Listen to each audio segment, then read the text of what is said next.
कहानी की शुरुआत में हम एक जेल को देखते हैं जिसका नाम द शॉशैंक रिडेम्पशन है। ये दुनिया की सबसे सिक्योर तरीन जेल है। इस जेल में हजारों कैदी हैं, लेकिन आज तक इस जेल से कोई भी कैदी फरार नहीं हो सका क्योंकि इस जेल की सिक्योरिटी बहुत ही ज्यादा स्ट्रिक्ट है। इस जेल में ऐसे कैदी भी हैं जिन्होंने अपनी पूरी जिंदगी इसी जेल में बिता दी, लेकिन इन्हें इस जेल से भागने का ख्याल तक नहीं आया क्योंकि इस जेल से भागने की कोशिश करने वाले कैदी की सजा सीधा मौत है। अब यहाँ सीन कट होता है और हमें कोर्ट में एंडी नाम के एक आदमी को दिखाया जाता है जो अमेरिका के एक बहुत ही बड़े बैंक का बैंकर है। जज उसे उसकी वाइफ और उसके लवर के मर्डर के इल्जाम में उम्र भर कैद की सजा सुनाता है, लेकिन एंडी कहता है कि मैंने ये मर्डर नहीं किए हैं। पर एंडी खुद को बेगुनाह साबित करने के लिए उसके पास कोई प्रूफ नहीं था, जिस वजह से कोर्ट का जज एंडी को उम्र भर कैद के लिए दुनिया की सबसे सिक्योर जेल दी शॉशैंक रिडेम्पशन भेज देता है। एंडी के साथ और भी कई सारे कैदी होते हैं और जब इन कैदियों को जेल के अंदर लाया जाता है तब जेल के अंदर मौजूद बाकी कैदी आपस में शर्त लगाते हैं कि आज रात इन नए आने वाले कैदियों में से कौन सा कैदी रोएगा, और इसके लिए ये लोग एक डिब्बी सिगरेट की शर्त लगाते हैं। ये लोग बाहर लाइन से खड़े नए आने वाले कैदियों में से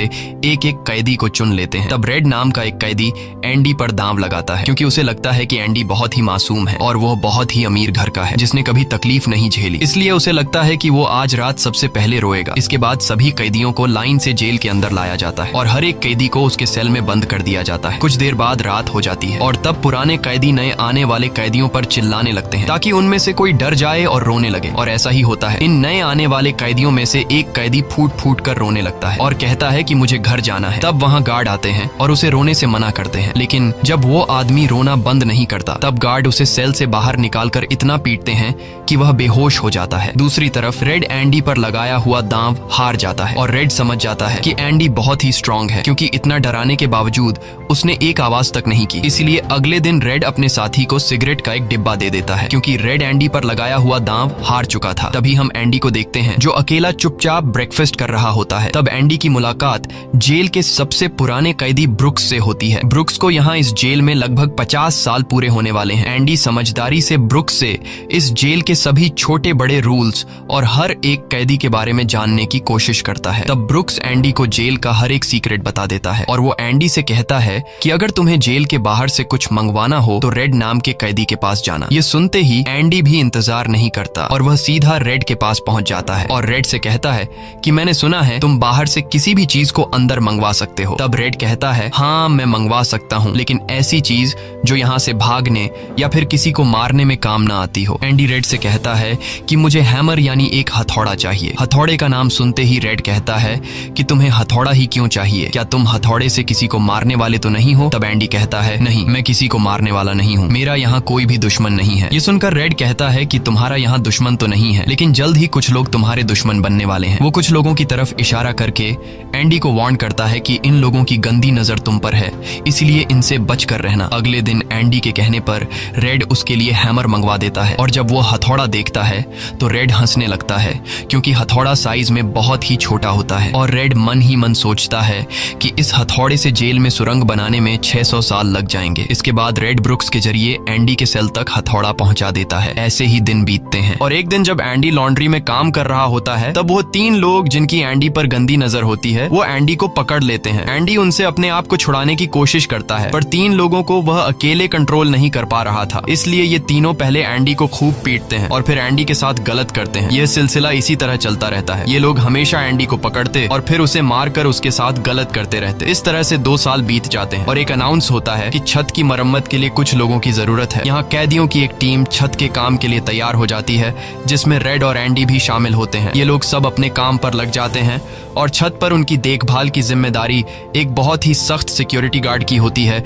जिसका नाम हैडली है। हैडली बहुत ही स्ट्रिक्ट इंसान है जो जरा सी गलती पर कैदियों को बहुत बुरी तरह पीटता है। जब सभी कैदी छत पर काम कर रहे होते हैं तब हैडली थोड़ा परेशान होता है और अपने साथियों से कहता है कि मेरे भाई की हाल ही में मौत हुई है जिसके अकाउंट में $30,000 पड़े हैं। अब मेरे भाई का मेरे अलावा इस दुनिया में और कोई नहीं है, इसलिए उसके पैसे पर मेरा हक बनता है। लेकिन परेशानी की बात यह है कि जब मैं इन $30,000 को अपने अकाउंट में ट्रांसफर करूंगा तब सरकार मुझसे टैक्स के रूप में सारे पैसे ले लेगी। हैडली जब अपने साथियों से यह बातें कर रहा था तब एंडी भी इसकी सारी बातें सुन लेता है। एंडी जो कि एक बहुत बड़ा बैंकर है, उसे पता था कि इन पैसों को बिना गवर्नमेंट को टैक्स दिए कैसे निकाला जा सकता है।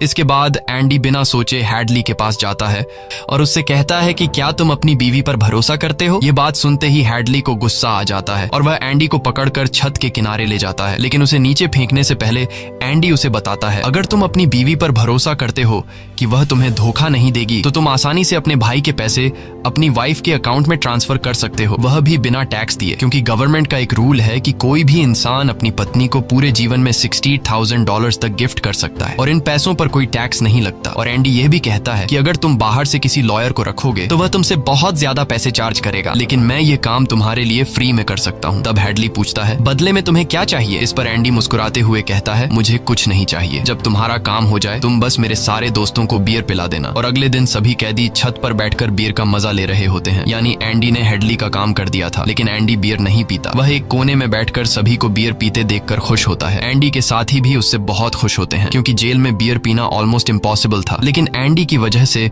उनकी यह इच्छा पूरी हुई। फिर समय ऐसे ही बीतता है और एंडी और रेड की दोस्ती गहरी हो जाती है। कुछ दिन बाद जेल में सभी कैदियों को फिल्म दिखाई जाती है और सभी लोग रीटा हेवर्थ की फिल्म देख रहे होते हैं। तब एंडी रेड के पास आकर कहता है मुझे रीटा हेवर्थ का एक बड़ा पोस्टर चाहिए। एंडी रेड से इसलिए पोस्टर मांगता है क्योंकि पूरे जेल में एक रेड ही था जो बाहर से किसी भी चीज को मंगवा सकता था। इसके बाद एंडी बाहर निकलता है, लेकिन जैसे ही वह बाहर आता है वहाँ वही 3 लोग खड़े होते हैं जो एंडी के साथ गलत करते थे। वह एंडी से कहते हैं चलो हमारे साथ, लेकिन इस बार एंडी मना कर देता है। एंडी के मना करने पर वो लोग उसे पकड़ लेते हैं और उसके साथ जबरदस्ती करने की कोशिश करते हैं, लेकिन एंडी भी उनका मुकाबला करता है। पर वो लोग 3 होते हैं जिस वजह से वो एंडी को बहुत ही बुरी तरह से पीटते हैं। पर आज ये लोग एंडी के साथ कुछ कर नहीं पाते, लेकिन एंडी को ये लोग इतना मारते हैं कि एंडी 1 महीने के लिए अस्पताल में चला जाता है और साथ ही वो आदमी जिसने एंडी को मारा होता है उसे 1 हफ्ते के लिए काल कोठरी में डाल दिया जाता है। 1 हफ्ते बाद जब वो वापस अपने सेल में आता है तो वहां पर वही ऑफिसर होता है जिसका एंडी ने $30,000 का टैक्स बचाया था, और इस ऑफिसर को किसी ने बता दिया था कि एंडी को इस आदमी ने इतना मारा है कि वो बेचारा 1 महीने के लिए अस्पताल में चला गया है। अब यहाँ वो ऑफिसर उस आदमी को इतनी बुरी तरह से मारता है कि वो हमेशा के लिए पैरालाइज हो जाता है। 1 महीने बाद जब अस्पताल से एंडी वापस अपने सेल में आता है तब उसे अपने सेल में रीटा हेवर्थ का एक बड़ा पोस्टर मिलता है जो कि असल में एक वेलकम गिफ्ट होता है रेड की तरफ से। इस तरह से दिन गुजरते हैं और एक दिन जेल का वार्डन सिक्योरिटी गार्ड के साथ एंडी के सेल में आता है और उसके सेल की तलाशी करवाता है। सेल की चेकिंग लेने के बाद जब वार्डन को कुछ नहीं मिलता तब वार्डन की नजर सामने लगे पोस्टर पर पड़ती है। वार्डन कहता है कि वैसे तो मैं सेल में पोस्टर अलाउ नहीं करता, पर तुम इसे अपने सेल में लगा सकते हो। दरअसल तलाशी तो एक बहाना होता है। वार्डन को इस ऑफिसर ने बताया था कि किस तरह से एंडी ने उसका $30,000 का टैक्स बचाया, इसीलिए वार्डन अपने फायदे के लिए एंडी से मिलना चाहता था। एंडी के हाथ में बाइबल होती है जिसे वह ले लेता है और बाइबल को लेकर वह यहाँ से निकल जाता है। पर कुछ ही दूर जाने के बाद वह वापस लौट कर आता है और उसके हाथ में जो एंडी की बाइबल होती है वह उसे लौटाते हुए कहता है कि मुक्ति इसी में है। अगले दिन वार्डन एंडी को अपने ऑफिस में बुलाता है और कहता है कि तुम्हारे जैसे इंटेलिजेंट आदमी को जेल की सलाखों के पीछे नहीं रहना चाहिए, इसलिए वार्डन एंडी को लाइब्रेरी का असिस्टेंट बना देता है। लाइब्रेरी में वही बुक्स नाम का बूढ़ा आदमी होता है जो कई सालों से लाइब्रेरी संभाल रहा है। तभी वो ऑफिसर जिसके लिए एंडी ने $30,000 बचाए थे वह एक दूसरे ऑफिसर को एंडी के पास लेकर आता है। असल में उसे ITAR का मसला था जिसे कुछ ही मिनटों में एंडी भर देता है, जिस वजह से पूरे जेल में एंडी के चर्चे होने लगते हैं। जैसे जैसे साल बीतते हैं एंडी के पास काम बढ़ता चला जाता है, जिस वजह से एंडी को अपने पास एक असिस्टेंट की जरूरत पड़ती है और वो अपना असिस्टेंट अपने सबसे अच्छे दोस्त रेड को बनाता है। एक दिन लाइब्रेरी में ब्रुक्स एक कैदी के गले पर चाकू रख देता है और वो उसे बिना वजह मारने की धमकी देता है। असल में सरकार ने उसकी सजा माफ कर दी है, पर वो इस जेल को छोड़कर नहीं जाना चाहता। आज उसे इस जेल में पूरे 50 साल हो चुके हैं। उसकी पूरी जिंदगी इसी जेल में बीत गई है और वो बिल्कुल भूल चुका है कि बाहर की दुनिया कैसी है। ये जेल की दुनिया ही उसकी असली दुनिया है और उसे लगता है कि अगर उसने किसी का खून कर दिया तो उसकी सजा बढ़ जाएगी और उसे इसी जेल में रखा जाएगा। एंडी के समझाने पर ब्रुक्स उस आदमी को जिसकी गर्दन पर उसने चाकू रखा था छोड़ देता है। अब न चाहते हुए भी ब्रुक्स जब जेल से छूटने के बाद बाहर आता है तो उसे बाहर की दुनिया बहुत अजीब लगती है। 50 सालों में बाहर की दुनिया की रफ्तार काफी ज्यादा बढ़ गई होती है। जहाँ सड़क पर पहले एक गाड़ी दिखती थी, अब सड़कों पर गाड़ियों की भीड़ है। कुछ दिन बाद वो एक सुपरमार्केट में काम करने लगता है, लेकिन उसका बाहर की दुनिया में बिल्कुल भी मन नहीं लगता। उसे बार बार जेल की याद आती है और वो जेल में वापस आना चाहता है। इसीलिए वो कभी कभी सोचता है कि वो कोई क्राइम करे ताकि वह फिर से इस जेल में जा सके। लेकिन ब्रुक्स इस उम्र में कोई भी क्राइम नहीं करना चाहता था और इस भीड़ भाड़ वाली तेज रफ्तार वाली जिंदगी में ब्रुक्स सरवाइव नहीं कर पाता और अपनी जान दे देता है। मरने से पहले वो जेल में अपने साथियों के नाम एक खत लिखता है, जिसे पढ़ते हुए सभी बहुत ज्यादा इमोशनल हो जाते हैं। वहीं हमें जेल दिखाई जाती है, जहां पर वार्डन एक नया प्रोग्राम शुरू करता है। इस प्रोग्राम में जेल की कैदियों को बाहर ले जाकर काम करवाया जाएगा ताकि उन्हें पता चल सके कि मेहनत से पैसे कैसे कमाए जाते हैं। और कैदी भी इस काम के लिए मान जाते हैं, क्योंकि वह सब भी बाहर की हवा खाना चाहते थे। और इस तरह से वार्डन इन कैदियों से काम लेता है। पर इस प्रोजेक्ट के जरिए वार्डन को बहुत सारे कॉन्ट्रैक्ट मिल जाते हैं,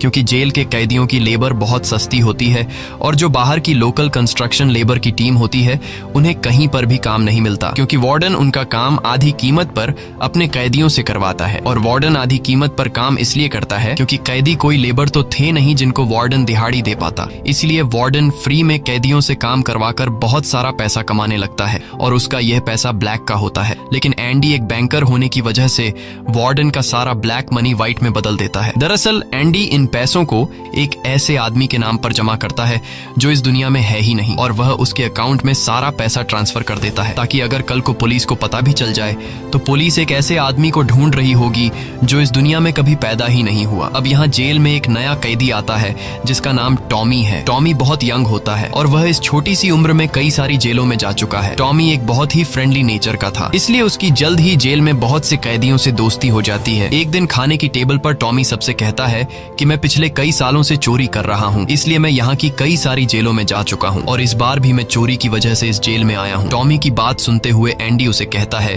कि अगर तुम चोरी करने के बाद बार बार पकड़े जा रहे हो तो इसका मतलब ये है कि यह काम तुम पर सूट नहीं करता, इसलिए तुम्हें चोरी करना छोड़ देना चाहिए। टॉमी को एंडी की यह बात बिल्कुल ठीक लगती है, इसलिए टॉमी रेड से एंडी के बारे में जानकारी लेने लगता है। टॉमी रेड से कहता है कि एंडी बहुत ही इंटेलिजेंट और डिसेंट इंसान है, उसे जेल क्यों हुई है। रेड उसे बताता है कि एंडी एक बहुत बड़ा बैंकर था, लेकिन उसने अपनी वाइफ और उसके लवर का कत्ल किया, जिस वजह से उसे उम्र भर कैद हुई। यह सुनकर टॉमी सोच में पड़ जाता है, जैसे उसे कुछ याद आया हो। उसके बाद वह एंडी को बुला लेता है। अब टॉमी के सामने एंडी और रेड होते हैं। टॉमी इन दोनों को बताता है कि 4 साल पहले मैं एक जेल में गया था, जहाँ पर मुझे एक कैदी मिला और उस कैदी ने मुझे बताया कि एक रात वह एक घर में चोरी करने गया। चोरी के दौरान उस घर का मालिक जाग गया। अब पकड़े जाने के डर से उसने उस घर के मालिक और उसकी पत्नी को मार डाला। बाद में उसे पता चला कि वो दोनों पति पत्नी नहीं थे बल्कि लवर थे और वो औरत एक बहुत बड़े बैंकर की पत्नी थी। कुछ समय बाद जब मैंने अखबार में न्यूज पढ़ी तो मुझे पता चला कि पुलिस ने जब इन 2 मर्डर्स के बारे में जांच की तो पुलिस को शक हुआ कि इन दोनों को बैंकर ने मारा है। इसलिए बैंकर को उसकी पत्नी और उसकी पत्नी के लवर के हत्या के इल्जाम में गिरफ्तार कर लिया गया। यहाँ हमें पता चलता है कि एंडी बेगुनाह था। ये सब जानने के बाद एंडी वार्डन के पास जाता है और उससे ये सारी बातें बताता है, पर वार्डन जानबूझकर उसकी बातों पर विश्वास नहीं करता, क्योंकि एंडी वह इंसान है जो उसके काले पैसों को व्हाइट में बदलता है और वार्डन के सारे राज जानता है। इसलिए अगर एंडी यहाँ से चला गया तो वार्डन न तो और पैसे कमा पाएगा और शायद उसके ब्लैक पैसों का राज भी खुल जाएगा। इसलिए वह एंडी से कहता है कि यह एक झूठी कहानी है, मुझे ऐसी कहानियां रोज सुनने को मिलती हैं। एंडी वार्डन से वादा करता है कि अगर मैं आजाद भी हो गया तो मैं तुम्हारा राज ही रखूंगा, लेकिन वार्डन एंडी की कोई भी बात नहीं सुनता। यह देखकर एंडी को बहुत गुस्सा आता है कि मैंने इस आदमी की इतनी मदद की, लेकिन आज बेगुनाह होने के बावजूद भी मुझे यह बाहर नहीं जाने दे रहा। इसलिए एंडी वार्डन पर चिल्ला पड़ता है। तब वार्डन एंडी को 1 महीने के लिए काल कोठरी में डाल देता है और उसके बाद वह सीधे टॉमी के पास जाता है और वार्डन टॉमी से पूछता है कि क्या तुमने जो बातें एंडी को बताई हैं वह सारी सच हैं।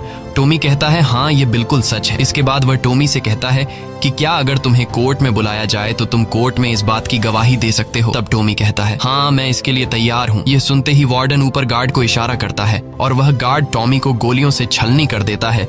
इसके बाद वार्डन एंडी के पास जाता है और उसे कहता है कि टॉमी ने भागने की कोशिश की थी इसलिए उसे गोली मार दी गई। लेकिन एंडी समझ जाता है कि टॉमी को क्यों मारा गया और एंडी मन ही मन सोचता है कि वार्डन बहुत ही घटिया इंसान है। एंडी वार्डन से कहता है कि आज के बाद मैं तुम्हारा काम कभी नहीं करूंगा। तब वार्डन कहता है कि मेरा काम तो तुम्हें ही करना पड़ेगा, वरना मैं यह जेल तुम्हारे लिए नरक बना दूंगा। और जाते हुए वार्डन सिक्योरिटी गार्ड से कहता है कि उसे एक और महीने के लिए काल कोठरी में रखो। काल कोठरी एक बहुत ही खौफनाक जगह थी, जहाँ काले अंधेरों में कैदी को पूरे 1 महीने रहना पड़ता था। अब एंडी इस काल कोठरी में 1 महीना तो बिता चुका था, लेकिन अब उसे एक और महीना उसी अंधेरे वाले छोटे से कमरे में बिताना पड़ेगा। बाहर पूरे जेल में यह खबर फैल जाती है कि एंडी उस गुनाह की सजा काट रहा है जो उसने कभी किया ही नहीं था। जेल के अंदर मौजूद सभी कैदियों को एंडी के लिए बहुत दुख होता है। अब काल कोठरी में पूरे 2 महीने गुजारने के बाद जब एंडी बाहर आता है तो रेड उसके पास आता है। एंडी रेड से पूछता है कि क्या तुम कभी इस जेल से बाहर निकल पाओगे? रेड कहता है हाँ, लेकिन तब जब मैं बहुत बूढ़ा हो गया होऊंगा और मेरा दिमाग काम करना बंद कर देगा। एंडी कहता है कि मैं यहाँ से निकलकर मेक्सिको जाऊंगा। मेक्सिको में समुद्र किनारे एक बहुत खूबसूरत जगह है। कहा जाता है कि इंसान अपने आप को वहाँ खो देता है। मैं वहाँ अपना एक रेस्टोरेंट खोलूंगा, समुद्र किनारे अपनी नाव की रिपेयर करूंगा और वहाँ मुझे एक जोगाड़ी आदमी की जरूरत पड़ेगी जो मेरे लिए बाहर से सामान लाया करेगा। असल में वह रेड की तरफ इशारा कर रहा था। रेड ये सुनकर कहता है कि उम्मीद बहुत खतरनाक चीज होती है, ये इंसान को पागल तक कर देती है। तुम्हें सच्चाई की दुनिया में वापस लौटना होगा। मेक्सिको यहाँ से बहुत दूर है। ये कहकर रेड वहाँ से जाने लगता है, लेकिन जाने से पहले एंडी रेड से कहता है कि वादा करो कि अगर तुम कभी यहाँ से रिहा हुए तो मेरा एक काम करोगे। रेड कहता है हाँ, मैं जरूर करूंगा। तब एंडी रेड को एक एड्रेस बताता है और कहता है कि जब भी तुम यहाँ से छूट जाओ तो उस जगह जाना जहाँ एक बड़े मैदान के बीच एक खूबसूरत पेड़ है। उसी पेड़ के नीचे मैंने अपनी वाइफ को प्रपोज किया था। वह रेड से कहता है कि उसी पेड़ के नीचे एक दीवार के अंदर तुम्हें काले रंग का पत्थर मिलेगा जिसके नीचे मैंने एक बॉक्स छिपाया है, और जब भी तुम रिहा हो जाओगे तो वहां जाकर उस पत्थर के नीचे उस बॉक्स को देखना कि उसमें क्या है। यह कहकर एंडी वहां से चला जाता है और सीधा वार्डन के पास पहुंचता है। वह वार्डन का काम पूरा करके उसके सारे डॉक्यूमेंट्स एक खास तिजोरी में रखता है। डॉक्यूमेंट्स रखने के बाद वार्डन एंडी को अपने कपड़े देता है। वह एंडी से कहता है कि मेरे कपड़े प्रेस करवा देना और मेरे जूतों को शीशे की तरह चमका देना। इसके बाद एंडी वापस अपने सेल में आ जाता है। वहीं दूसरी तरफ रेड आज रात बहुत परेशान होता है क्योंकि उसे डर था कि एंडी कहीं खुद को मार न दे। इस तरह से रात गुजर जाती है और सुबह होती है। सुबह होते ही सभी कैदियों के सेल के दरवाजे खुल जाते हैं और सभी कैदी बाहर आ जाते हैं, लेकिन एंडी सेल से बाहर नहीं आता। ये पिछले 20 सालों में पहली बार ऐसा हो रहा था कि कोई कैदी सुबह अपने सेल से बाहर नहीं आया। तब रेड की नजर भी एंडी के सेल की तरफ होती है और रेड की परेशानी बढ़ती रहती है कि कहीं एंडी ने खुद को मार तो नहीं दिया। तभी एक गार्ड बहुत गुस्से में एंडी के सेल की तरफ जाता है, लेकिन वहां पहुंचकर जब वह देखता है तो उसकी आंखें खुली की खुली रह जाती हैं क्योंकि अंदर सेल में कोई भी नहीं था और एंडी वहां से फरार हो चुका था। अब हम वार्डन को देखते हैं जो अपने जूते पहनने के लिए निकालता है, लेकिन उस बॉक्स में उसके नहीं बल्कि एंडी के पुराने जूते होते हैं। और तभी पूरे जेल में सायरन बजने लगता है और यह सायरन होता है किसी कैदी के भागने का। वार्डन तेजी से एंडी के सेल में जाता है और वहां वह देखता है कि एंडी नहीं है। इसके बाद वह सिक्योरिटी गार्ड से कहता है कि जाओ और रेड को बुलाकर लाओ, क्योंकि वह हमेशा एंडी के साथ रहता था। यहाँ पर रेड को भी बुलाया जाता है। वार्डन रेड से पूछता है कि यह एंडी कहाँ है। रेड कहता है कि मुझे क्या पता। इस बात पर वार्डन को बहुत गुस्सा आता है। वह कहता है क्या वह कोई भूत था जो रातों रात यहाँ से गायब हो गया। गुस्से में वार्डन वहाँ पड़े पत्थर उठाता है और उनसे गार्ड्स और रेड को मारने लगता है, और एक पत्थर वह उस पोस्टर पर भी मारता है जो दीवार पर लगा होता है, पर पत्थर टकराकर नीचे नहीं गिरता बल्कि पोस्टर के आर पार हो जाता है। और जब वार्डन उसके अंदर हाथ डालता है तो देखता है कि एंडी ने वहाँ एक बहुत बड़ी सुरंग बना रखी थी, जिसे देखकर सब हैरान हो जाते हैं क्योंकि यह दीवार बहुत मजबूत होती है। बिना मशीन के इस दीवार में सुरंग बनाना लगभग नामुमकिन था, पर एंडी ने नामुमकिन को मुमकिन कर दिखाया और यहाँ से फरार हो गया। इसके बाद सभी गार्ड्स वहाँ जाते हैं जहाँ से एंडी बाहर निकला था। वहाँ उन्हें एंडी के पुराने कपड़े और वह हथौड़ी मिलती है जो आज से 20 साल पहले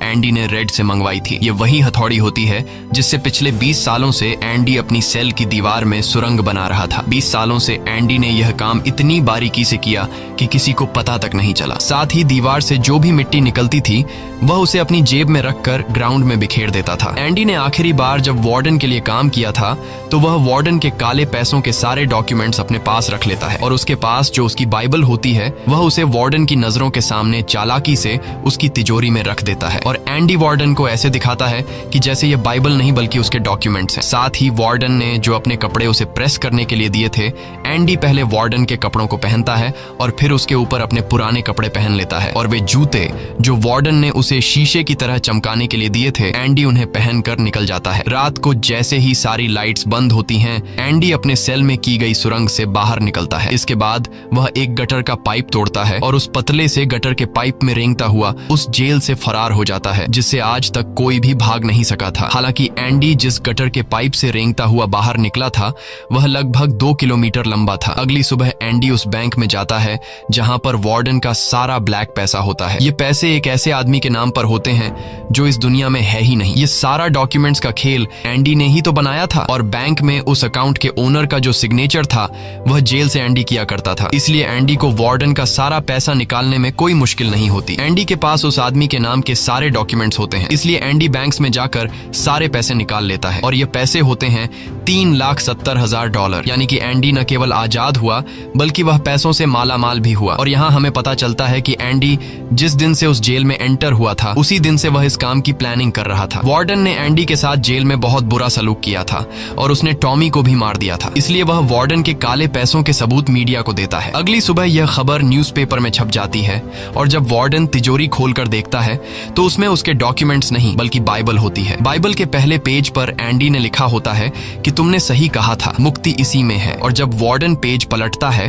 तो वह देखता है कि वहां पर हथौड़ी का एक निशान होता है। दरअसल एंडी ने बाइबल के पेजेस को हथौड़ी की शेप में काटकर एक सांचा बनाया हुआ था जिसके अंदर वह अपनी हथौड़ी छिपाया करता था। और आज से 20 साल पहले जब वार्डन पहली बार एंडी की सेल में गया था और उसने एंडी की बाइबल उसके हाथ से लेकर वापस उसे लौटा दी थी, उस समय भी वह हथौड़ी उसी बाइबल के अंदर थी। यह देखकर वार्डन को एक बहुत बड़ा झटका लगता है। दूसरी तरफ वार्डन के काले पैसों की खबर पूरे शहर में फैल चुकी थी, इसलिए जेल के बाहर रिपोर्टर्स और पुलिस वार्डन को गिरफ्तार करने के लिए आ रही होती है। और इससे पहले कि पुलिस उसे गिरफ्तार करती, वार्डन अपने आप को गोली मार देता है। कुछ समय बीतने के बाद एंडी के दोस्त रेड की सजा भी माफ कर दी जाती है और उसे गवर्नमेंट की तरफ से एक नौकरी भी दिलाई जाती है। पर बाहर की दुनिया में रेड का दिल बिल्कुल नहीं लगता क्योंकि उसने अपनी जिंदगी के 40 साल जेल में गुजारे थे। रेड भी उसी कमरे में रहता है जहां पर ब्रुक्स रहा करता था और रेड भी अपनी जान देना चाहता है, पर तभी उसे याद आता है कि उसने एंडी से वादा किया था। इसके बाद वह उस जगह के लिए गाड़ी में रवाना हो जाता है और वह उस बड़े घास के मैदान में जाता है जहां पर एक बहुत बड़ा पेड़ होता है, साथ ही पत्थरों की दीवार भी होती है। उस दीवार पर एक काले रंग का पत्थर होता है और जब वह उस पत्थर को उठाता है तो उसके नीचे एक बॉक्स होता है। उस बॉक्स के अंदर कुछ पैसे और एक लेटर होता है। ये लेटर एंडी का होता है। उस लेटर में लिखा होता है कि एंडी रेड का उसी जगह पर इंतजार कर रहा है जिस जगह के बारे में एंडी ने रेड को जेल में बताया था। उसके आगे एंडी ने लिखा होता है कि उम्मीद अच्छी चीज होती है। इसके बाद रेड उस जगह पहुंच जाता है और जब वह समुद्र किनारे जाता है तो वो देखता है कि एंडी नाव में बैठकर अपनी नाव ठीक कर रहा है। यह जगह, यह सब कुछ एंडी का वह सपना होता है जो उसने जेल में रेड से शेयर किया था और रेड ने कहा था कि उम्मीद अच्छी नहीं होती। इसके बाद यह दोनों एक दूसरे को गले लगाते हैं और इसी के साथ ये कहानी खत्म हो जाती है। अगर आपको यह वीडियो अच्छी लगी हो तो हमारे चैनल को सब्सक्राइब और वीडियो को लाइक जरूर कीजिएगा।